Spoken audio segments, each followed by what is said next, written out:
Hi guys, this is Ongira from 7 Boards. Today we will talk about SWOT analysis. We often get to hear about this term, but what exactly is SWOT analysis? What is all about SWOT analysis? What does it stand for?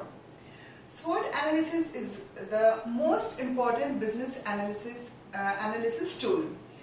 It determines the strategic position of your business, and also it highlights the need to make a strategy which fit a strong connection between your internal and external factors. So let me write, what does it stand for?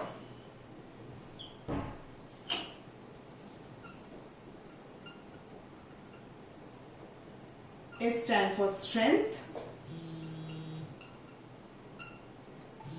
W stands for weakness, O stands for opportunity, and T stands for threat. Now, what is strength?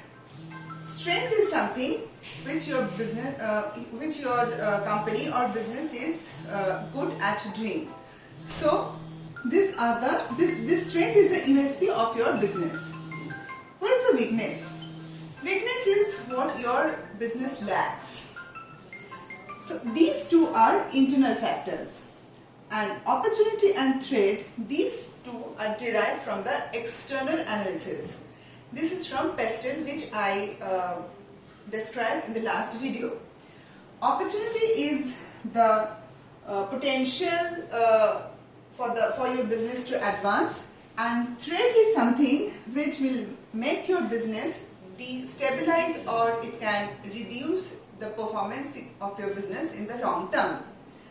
Now, what we derive from SWOT analysis? Because I told you that SWOT analysis determines the strategic position of your business.